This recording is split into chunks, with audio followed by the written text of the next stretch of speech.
시간 우리에게 주시는 하나님의 말씀은 신약성경 마태복음 14장 22절부터 33절까지의 말씀입니다. 저하고 한 절씩 교독하겠습니다. 예수께서 즉시 제자들을 재촉하사 자기가 무리를 보내는 동안에 배를 타고 앞서 건너편으로 가게 하시고 무리를 보내신 후에 기도하러 따로 산에 올라가시니라. 저물매 거기 혼자 계시더니 배가 이미 육지에서 술이나 떠나서 바람이 거스름으로 물결로 말미암아 고난을 당하더라. 암사경에 예수께서 바다 위로 걸어서 제자들에게 오시니 제자들이 그가 바다 위로 걸어 오심을 보고 놀라 유령이라 하며 무서워하여 소리 지르거늘 예수께서 즉시 이르시되 안심하라. 나니 두려워하지 말라. 베드로가 대답하여 이르되 주여 만일 주님이시거든 나를 명하사 물 위로 오라 하소서 하니 오라 하시니 베드로가 배에서 내려 물 위로 걸어서 예수께로 가되 바람을 보고 무서워 빠져가는지라 소리질러 이르되 주여 나를 구원하소서 하니 예수께서 즉시 손을 내밀어 그를 붙잡으시며 이르시되 믿음이 작은 자여 왜 의심하였느냐 하시고 배에 함께 오름에 바람이 그치는지라 배에 있는 사람들이 예수께 절하며 이르되 진실로 하나님의 아들이로소이다 하더라. 아멘. 복되고 거룩한 주일 2부 예배 나오신 여러분 모두에게 하나님의 은혜와 축복이 함께 하시기를 간절히 바랍니다. 우리 앞뒤자 보시면서 반갑게 인사 나누시겠습니다. 주님의 은혜가 함께 하시기 바랍니다.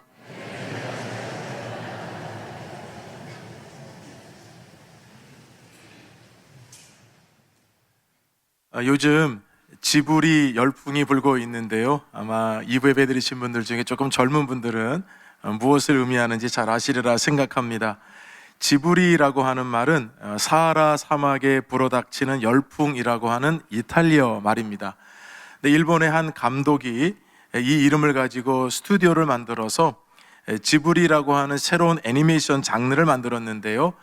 이것이 요즘에 어떻게 활용이 되고 있냐면 여러분들께서 휴대폰으로 찍은 사진을 가지고 오픈 AI, 인공지능 챗 GPT에 이 사진을 업로드해서 지브리 스타일로 만들어줘 하면 여러분은 가지고 있는 사진을 지브리 스타일 사진으로 바꾸어 줍니다.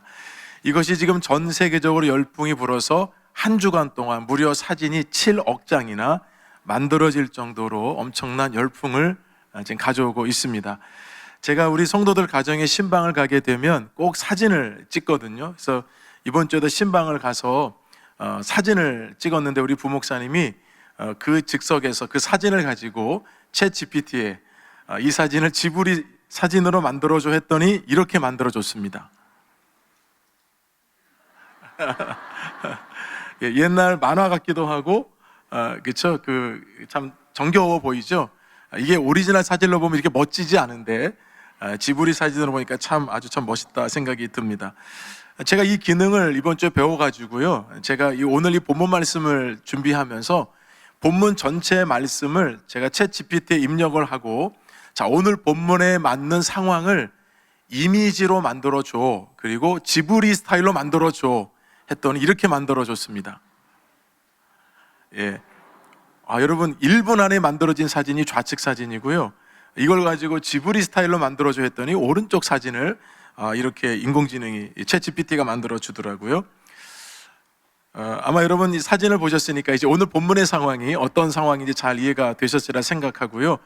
지금 이 본문의 상황은 굉장히 다급하고 아주 위급한 상황이거든요. 우리 24절 함께 읽어보겠습니다. 배가 이미 육지에서 수리를 떠나서 바람이 거스름으로 물결로 말미암아 고난을 당하더라. 첫 번째 교훈은 부재 속에 담긴 역설적 임재가 있습니다 라고 하는 뜻입니다. 자, 지금 예수님께서는 제자들을 즉시 재촉하사 건너편으로 가게 하셨습니다. 오늘 이 본문 앞서 있는 사건이 그 유명한 오병이어 기적 사건이거든요. 이 같은 내용을 기록한 요한복음에 보면 벳세다 광야에서 이 엄청난 기적을 경험했던 사람들이 갑자기 예수님을 억지로 붙잡아서 임금을 삼으려고 했다고 했습니다.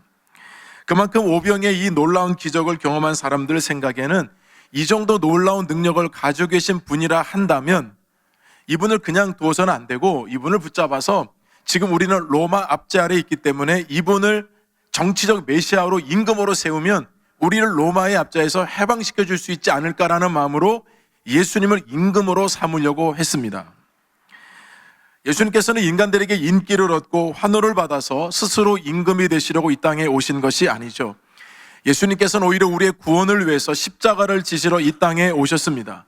그렇기 때문에 예수님께서는 그 오병의 베세다 기적을 베푸셨지만 사람들이 임금을 삼으려고 하자 예수님께서는 그 자리를 즉시 피하셨습니다. 그런 가운데 제자들은 먼저 배를 타고 건너편으로 가라 말씀하셨고 예수님은 혼자 어디로 가셨는지 우리 본문 23절 함께 읽어보겠습니다. 무리를 보내신 후에 기도하러 따로 산에 올라가시니라. 저물매 거기 혼자 계시더니, 예수님께서는 제자들을 보내신 이후에 혼자 기도하러 산으로 가셨습니다. 예수님의 모든 사역의 항상 기준은 기도였습니다. 그래서 이렇게 엄청난 기적, 그리고 많은 사람들로 하여금 예수님도 인간적으로는 굉장히 피곤하셨음에도 불구하고 제자들을 먼저 보내신 다음에는 예수님은 홀로 기도하러 산으로 가셨다고 했습니다.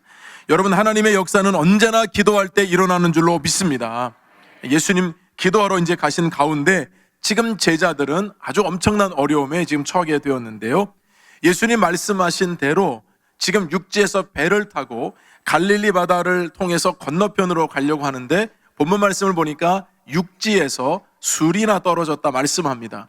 술이나 떨어졌다는 이 말씀은 오늘날 킬로미터로 환산하면 4.6km에서 5.5km 정도 됩니다. 그러니까 육지에서 배를 타고 노를 저어서 갈릴리 바다 건너편 게네사렛이라는 동네로 가게 되는데 중간 정도 갔을 때에 이 큰 풍랑을 맞았던 것으로 보여집니다. 여러분에게 좀 지도를 보여드릴게요.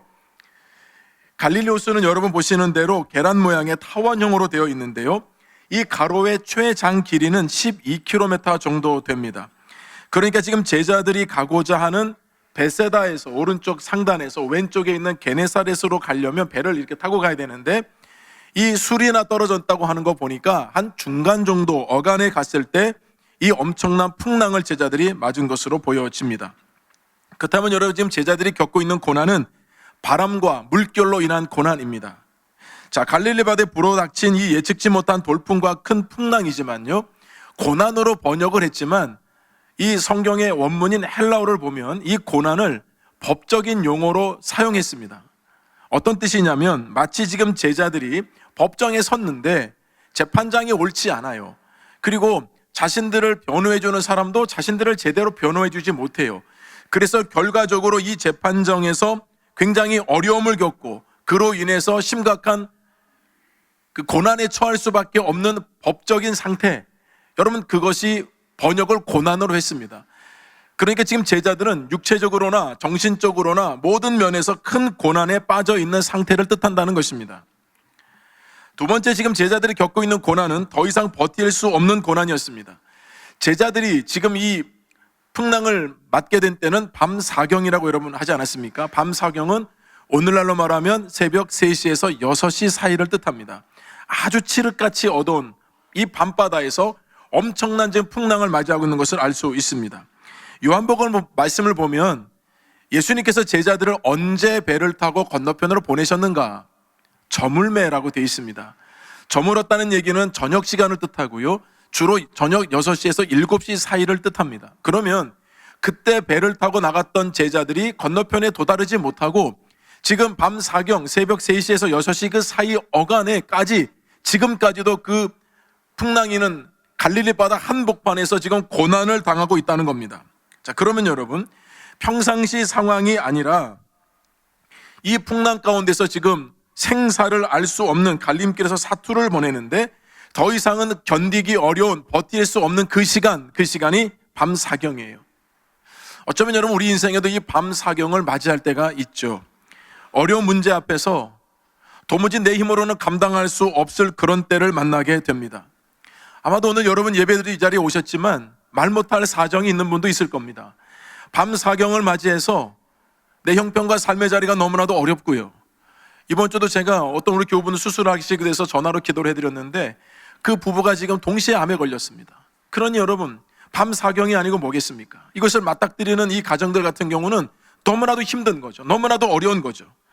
저는 혹시라도 오늘 예배 자리에 있는 분들 중에 정말 밤 사경과 같은 그런 시간을 맞닥뜨리고 있다면 오늘 주시는 하나님의 말씀을 통해 큰 위로하심과 더불어서 그 어려운 문제에 대한 답을 얻을 수 있는 시간이 되기를 주님의 이름으로 축원드립니다. 제자들의 여러분 또 다른 어려움이 있었습니다. 이것이 아마 저는 가장 컸다고 생각해요. 이 고난과 어려움 속에서 주님이 함께 계시지 않는다라고 하는 염려와 두려움입니다. 제자들의 입장에서는 지금 배를 타고 떠나기 전에는 베세다 광야에서 오병이를 기적 경험했기 때문에 결코 떠나고 싶지 않은 장소였습니다. 게다가 거기에는 주님이 계셨습니다.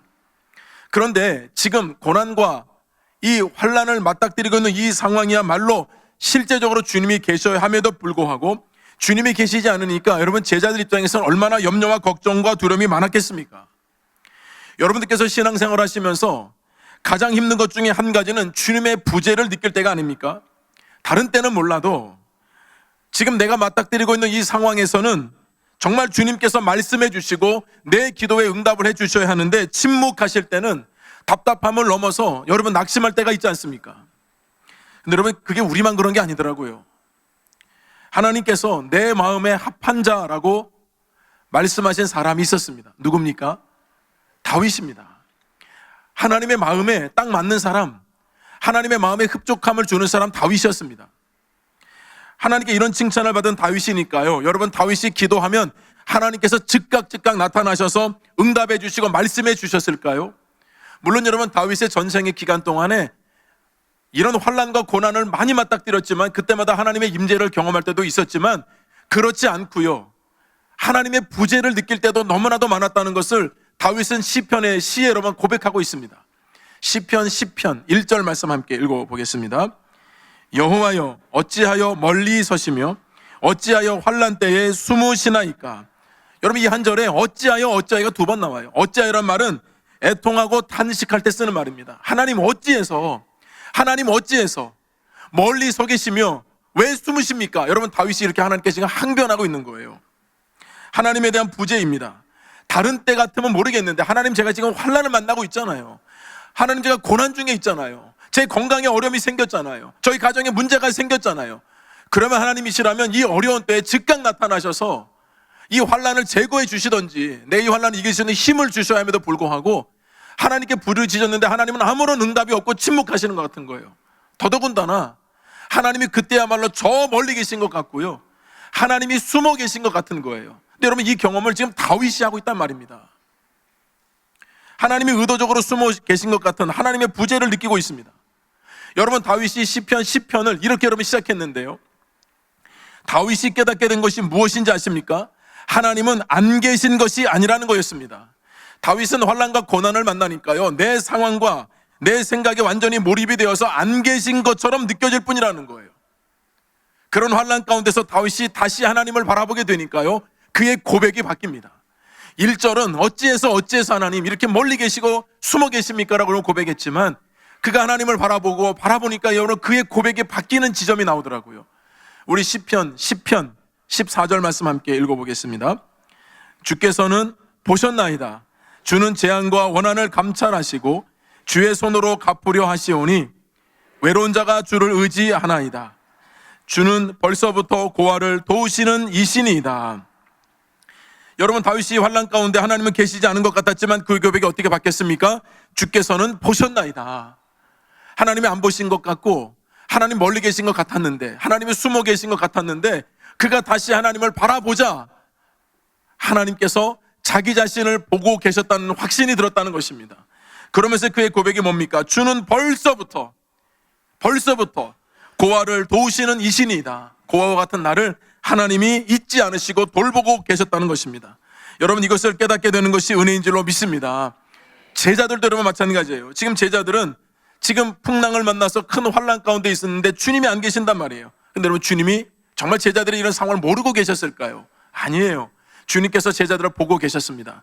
자, 우리 같은 내용을 기록한 마가복음 6장 48절 함께 읽어봅니다. 바람이 거스름으로 제자들이 힘겹게 놓아졌는 것을 보시고 밤 사경쯤에 바다 위로 걸어서 그들에게 오사 지나가려고 하시매 제자들이 힘겹게 노젓고 있는 것을 보셨다 하셨어요. 보고 계셨습니다. 보고 계셨다는 것은 제자들이 환난을 당하는 것은 알고 계셨다는 뜻이에요. 여러분, 예수님께서 알고 계셨음에도 불구하고 당장 가시지 않았어요. 여러분, 왜 그럴까요? 지금 여러분, 이 제자들은 다 이 갈릴리 바다 어부 출신들이잖아요.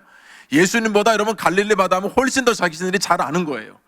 큰 풍랑도 여러분 마저 봤을 거예요. 그러니까 자기들 힘으로 여러분 얼마나 애를 썼겠습니까? 모든 것을 동원해서 이 풍랑을 이기려고 노력을 해봤을 것입니다. 그런데 어떤 것도 해결되지 않을 거죠. 예수님께서 왜 기다리셨겠습니까? 정말 그것이 다급하고 절박하면 여러분 주님께서 즉시라도 나타나셨겠죠. 자기 힘으로 해보려고 하니까 주님이 기다리셨던 거 아닐까 싶어요. 주님께서는 때가 되었을 때에 고난당하고 있는 제자들에게 가셨습니다. 만약에 여러분 예수님께서 미리 나타나셨다고 한다면 전적인 주님의 은혜라고 생각하지 않았을 거예요. 우리들이 다 할 수 있는데, 우리도 거의 다 해결했는데, 여러분 그렇게 생각하지 않았을까요? 이제 제자들이 더 이상은 할 수 없을 때, 그때 주님께서 다급하게 제자들에게 가셨습니다. 25절 함께 읽어봅니다. 밤 사경에 예수께서 바다 위로 걸어서 제자들에게 오시니. 두 번째 우리에게 주시는 교훈은 인간의 절망은 하나님이 개입하시는 시간이라는 겁니다.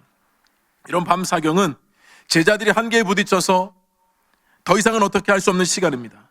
근데 그 밤 사경에 주님이 나타나셨다고 하는 것은 주님께서 그 문제를 해결해 주시기 위함인 줄로 믿습니다. 풍랑 속에서 속수무책으로 죽을 고비를 만난 제자들을 향해서 주님이 움직이셨습니다. 풍랑이는 바다를 주님께서 친히 걸어서 제자들에게 가셨습니다.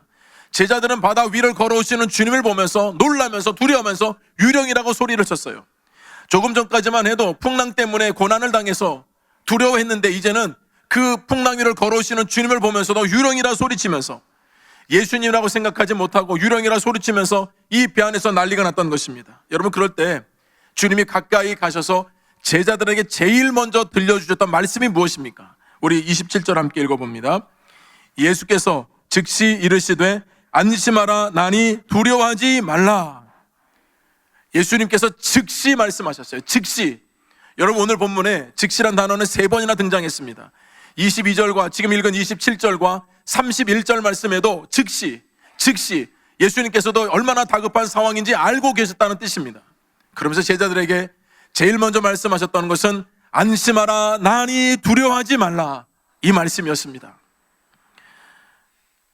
저는 이 말씀이 얼마나 힘이 되고 용기가 되는지 모릅니다. 원래 안심하라고 번역을 했지만 원문의 정확한 번역은 용기를 내라라고 되어 있습니다. 안심하라, 나니 용기를 내라. 여러분, 저를 한번 따라서 해보실까요? 안심하라, 나니 두려워하지 말라. 안심하라, 나니 용기를 내라. 여러분, 이 말씀이 여러분의 영혼에 새겨지기를 주님의 이름으로 축원합니다.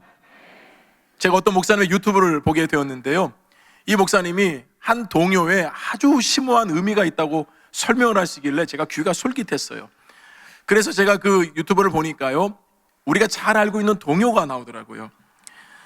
엄마 이리 와, 요것 보셔요, 병아리 때 뿅뿅뿅뿅 놀고 간 뒤에.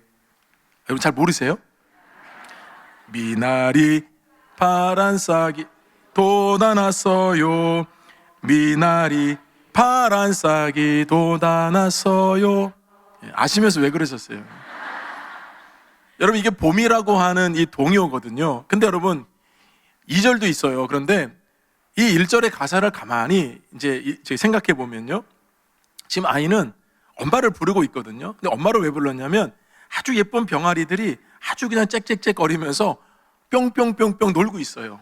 근데 그 병아리 때가 딱 지나가고 보니까 그 자리에 미나리가 파릇파릇하게 올라오는 거예요.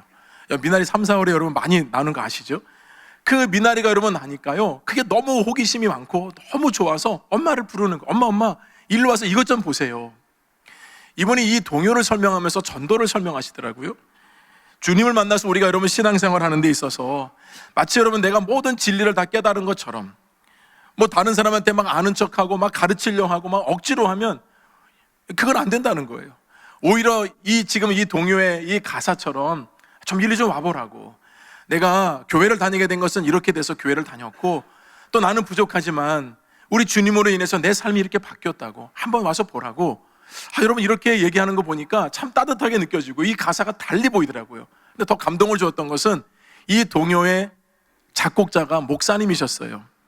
이 박재훈이라는 목사님이신데요, 이 목사님 참 귀하시더라고요. 왜냐하면 이분이 동요만 작곡한 것이 아니라 우리가 잘 알고 있는 이 찬송가를 작곡하신 분이었어요. 찬송가 515장, 눈을 들어 하늘 보라 어지러운 세상 중에, 이거 작곡하신 분이고요. 더 여러분이 잘 아시는 거, 찬송가 301장, 지금까지 지내온 거 주의 크신 은혜라. 여러분 이 곡 작곡하신 분이더라고요. 여러분 가사 하나하나요, 그 곡 하나하나에 우리 삶이 담겨 있고요, 그 메시지 하나하나가 얼마나 우리들에게 여러분 울림을 줍니까? 제자들이 지금 맞닥뜨리고 있는 상황은 그 누구도 해결해 줄 수 없는 상황인데, 주님께서 제자들에게 가셔서 안심하라, 단히 두려워하지 말라, 안심하라, 나니 용기를 내라. 여러분 이 말씀이 얼마나 제자들에게 평안을 주고 이 모든 상황을 단 한 번에 잠재울 수 있는 여러분 그런 능력의 말씀이 된 줄로 믿습니다. 이런 말씀을 주실 수 있는 분은 우리 주님밖에 없습니다. 여러 가지 어려운 문제 앞에, 밤 사경 앞에 서 있는 여러분들에게 이 말씀이 진정한 소망과 위로가 되시고, 이 말씀이 여러분의 삶의 구체적인 문제 해결의 열쇠가 되기를 주님의 이름으로 축원합니다. 여러분 이렇게 주님께서 제자들의 마음을 평안하게 해주시면서 두려워하지 말라고 했을 때요, 뜻밖의 장면이 펼쳐집니다. 왜냐하면 그 배 안에 있는 제자들 중에 이 베드로가 나서서 예수님께 다소 엉뚱한 지금 제안을 하고 있는 상황인데요, 본문 28절 읽어보겠습니다. 베드로가 대답하여 이르되 주여 만일 주님이시거든 나를 명하사 물 위로 오라 하소서 하니. 여러분 세 번째는 주님께 시선을 고정해야 한다는 겁니다. 하여튼 여러분 베드로의 용기는 대단합니다. 주님께서 풍랑이는 바다를 걸어오시는 것을 알면서도 오히려 예수님께, 우리 같으면 예수님 빨리 이 풍랑을 좀 잠재워 주세요, 너무 힘들어요, 여러분 그렇게 했을 것 같은데, 이 베드로는 예수님 나를 명하사 물 위로 오게 하소서라고 주님께 제안을 하고 있잖아요. 여러분 이런 생각 자체를 우리가 할 수 있었을까요? 다급한 사람, 여러 상황이 생기면 우리가 사실은 합리적인 판단도 잘 안 되고요, 이성적인 결정도 잘 못 내릴 때가 많은데, 이런 다급한 상황에서 주님께 베드로가 주님 저를 명해서 물 위로 좀 오라 해 주십시오, 여러분 그렇게 말하고 있잖아요. 근데 여러분 이런 베드로를 주님께서 오라 말씀하셨습니다. 다소 엉뚱한 것 같지만 아마도 베드로는 이 순간에 주님만을 바라보면서 그 주님에 대한 절대적인 신뢰와 믿음을 갖고 있었던 것 같아요. 여러분 그런 용기와 믿음이 여러분 대단해 보이지 않습니까? 여러분 나중에 여러분 베드로가 빠지긴 했어도 우선 여러분 배 밖을 나가서 걸을 수 있는 사람은 베드로와 한 사람밖에 없었다는 뜻입니다. 우리가 하나님 말씀을 듣고 여러분 믿음을 갖는다고 하면서도 실제적인 삶의 어려운 문제를 만나면 여러분 우리가 이렇게 할 수 있겠느냐고요. 근데 여러분 베드로의 믿음이 대단하기보다는 주님을 의지하려고 하는 그 연약한 믿음마저도 주님이 받으셔서 그 연약한 믿음을 진짜 믿음이 되게 하시는 주님이 대단하신 거 아니겠습니까? 그래서 여러분 그 연약한 베드로의 믿음을 받으셔서 여러분 오라 하십니다. 나오라고 하시는 거예요. 배 밖에서 나오라는 겁니다. 배 안에서 나오라는 거예요. 여러분 베드로가 주님을 바라보면서 배 안에서 배 밖으로 한 걸음을 내딛었습니다. 주님처럼 그는 바다 위를 걸어서 주님께로 갔습니다. 여러분 베드로의 우리 삶을 알지만 정말 실수가 많았고요, 욱하는 성질도 있었고요, 그럼에도 불구하고 지금 이 베드로가 이 장면에서 보이는 이 믿음은 정말 본받고 싶은 믿음이에요. 다급한 상황에서, 판단도 제대로 안 되는 상황에서 여러분 베드로가 무슨 한 번 호기심으로 물 하나 걸어보겠다고 이런 말씀드린 거겠습니까? 주님을 바라보면서 주님께로 조금 더 가까이 가고자 했던 베드로의 그 믿음이 있었던 것 아니겠습니까? 저는 여러분 지금 이런 믿음이 우리에게 필요하다고 생각해요. 우리가 말씀을 듣고 용기를 내고 힘을 얻는데도 불구하고요, 삶의 자리에 가서 우리가 맞닥뜨리는 환난과 고난과 어려움이 있을 때마다 우리는 너무나도 무기력하거든요. 저는 여러분 모두가 다 믿음으로 일어설 수 있기를 주님의 이름으로 축원합니다. 정말 여러분 일터와 사업장과 직장과 가정에서 이런 살아있는 믿음으로 사셔야 할 줄로 믿습니다. 베드로가 여러분 정말 잘 걸어갔어요. 놀랍게도 아마 다른 제자들은 부러운 눈으로 바라보지 않을까 싶습니다. 근데 여러분 가다가 어떻게 됐습니까? 30절 말씀 함께 읽어보겠습니다. 바람을 보고 무서워 빠져가는지라 소리 질러 이르되 주여 나를 구원하소서 하니. 잘 가다가 베드로가 빠졌어요. 근데 여러분 빠졌다 한들 그래도 여러분 배 밖에서 물 위를 걸어본 사람은 베드로밖에 없잖아요. 근데 우리가 또 하나 얻는 교훈이 뭡니까? 베드로가 여러분 왜 물에 빠졌습니까? 주님께로 향한 시선을 놓쳤기 때문입니다. 주님을 바라볼 때는 바람과 풍랑이 커 보이지 않았습니다. 그러나 주님에 대한 시선을 바람으로 옮기니까 주님의 영향력보다 바람의 영향력이 순간 더 커 보인 겁니다. 그래서 빠진 거예요. 주님께서 베드로에게 뭐라고 말씀하셨습니까? 믿음이 적은 자여 왜 의심하였느냐. 여러분, 여기서 말씀하신 의심이라는 단어의 원뜻은 마음이 나뉘어져서 어찌할 바를 모르는 상태입니다. 주님을 바라볼 때는 어떤 그런 풍랑도 눈에 들어오지 않았어요. 근데 그러면 시선을 잠깐 바람으로 여기 옮기자마자 그는 걷던 그 갈릴리 바다에서 빠지게 되었다는 겁니다. 여러분, 우리 하나님 말씀을 듣지만요, 여러분들이 세상에 나가서 또 하나님 말씀을 잃어버리고 살면 여러분 마찬가지 우리도 빠질 수밖에 없습니다. 주님을 바라볼 때는 용기도 생기고 믿음도 생기고 뭔가 할 수 있을 것 같지만 주님으로 향해서 그 시선을 놓치기만 하면 여러분, 우리도 베드로 같은 신세가 될 수 있다는 겁니다. 마치 다람쥐 쳇바퀴 돌듯이 계속 여러분 그 자리에 맴돈들 여러분 신앙과 믿음이 성장하겠느냐고요.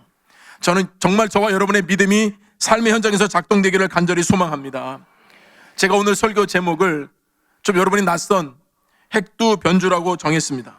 제가 책 제목에서 이 설교 제목을 가져왔는데요, 이 조선에 처음 기독교 공동체가 세워졌을 때 그 기독교 공동체를 섬겼던 분 중에 이벽이라고 하는 선생님이 계셨습니다.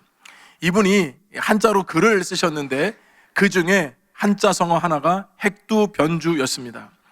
이 핵두변주라는 뜻은 저물면, 북두칠성으로 방향을 잡고 라고 하는 뜻입니다. 저물다는 뜻이 무엇일까요? 방향 감각을 알지 못할 때입니다. 그럴 때 북두칠성으로 방향을 잡고 지금 내가 있는 곳을 알기 위해서는 땅을 봐서는 안 되고 별을 봐야 한다는 뜻입니다. 저는 그 별을 주님으로 생각했습니다. 삶의 풍랑이 일고 힘들고 지치고 낙심이 될 때 우리는 고개를 떨구게 되고 어깨에는 힘이 처지고 마치 폐잔병처럼 우리가 계속해서 땅만 보고 있을 때 우리가 다시 바라봐야 할 것은 우리 눈을 들어서 주님을 바라봐야 할 줄로 믿는 것입니다. 그래서 저는 이 핵두변주라는 이 글을 묵상하면서 어떤 상황에서도 다시 주님을 바라봐야지, 어떤 상황에서도 우리의 소망이 되시는 그 별이 되시는 주님, 여전히 나를 향해서 반짝거리시면서 나를 향하고 계신 그 주님을 바라봐야지. 여러분, 그것이 소망이에요. 베드로가 주님을 바라봤을 때는 여러분 자신이 일평생 한 번도 할 수 없는 바다 위를 걸었지만 그 주님을 향한 시선을 놓칠 때마다 빠지고 다시 염려하는 상황에 여러분 처할 수밖에 없었다는 것입니다. 여러분, 하나님께서 노아에게 방주를 만들라 하셨죠. 노아의 방주 여러분 잘 아실 겁니다. 길이만 해도 135m, 축구장 거리보다 30m나 더 넓은 어마어마한 크기의 노아의 방주입니다. 하나님께서 방주를 다 만드신 이후에 노아에게 가족과 함께 모든 짐승들을, 암수 짐승들을 다 여러분 방주에 집어넣지 않습니까? 그런데 여러분 말씀에 가만히 보시면 창문을 어디다가 내게 하셨을까요? 우리 창세기 6장 16절 함께 읽어보겠습니다. 거기에 창을 내되 위에서부터 한 규빗에 내고 그 문은 옆으로 내고 상중하 3층으로 할지니라. 여러분, 문은 상중하로 옆으로 내라고 했습니다. 그래서 노아와 아내 8명의 가족들 그리고 암수 한 쌍씩을 다 문으로 들어가게 하셨는데요, 여러분 배에도 창이 있어야 되잖아요. 자동차에도 창문 있잖아요. 집에도 창문 있잖아요. 여러분 창문은 다 옆으로 내는 겁니다. 왜냐하면 바깥을 보기 위해서 여러분 창은 다 옆으로 내는 겁니다. 근데 하나님 방주를 만들어 하셨을 때 방주의 창은 하늘에 있었습니다. 한 규빗은 45cm 정도 됩니다.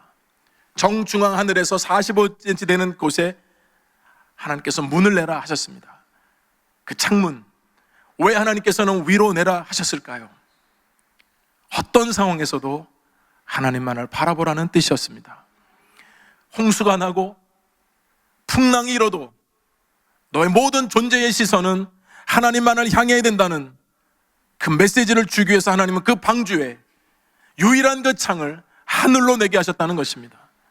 사랑하는 여러분, 삶의 문제와 어려움 속에서도 주님을 향한 시선을 놓지 않을 때 주님께서 반드시 그 거친 풍랑을 잠잠케 하시고 우리 연약한 손을 붙잡아 주실 줄로 믿습니다. 주님께서 그 배에 오르시자 풍랑이 잔잔해졌다고 말씀합니다. 주님이 우리 안에 계시면 모든 풍랑은 문제가 아닙니다. 그 풍랑이 문제가 아니고 우리의 존재가, 우리의 시선이 언제나 주님을 향하고 있는가, 특별히 환난과 어려움과 고난을 당할 때도 내 영혼이 주님을 바라보고 있는가, 그 주님을 바라볼 때 주님께서 다시 우리에게 용기와 힘을 주시면서 우리를 안심하라, 난이 두려워하지 말라는 그 메시지로 우리 모든 삶의 문제를 풀어주실 줄로 믿습니다.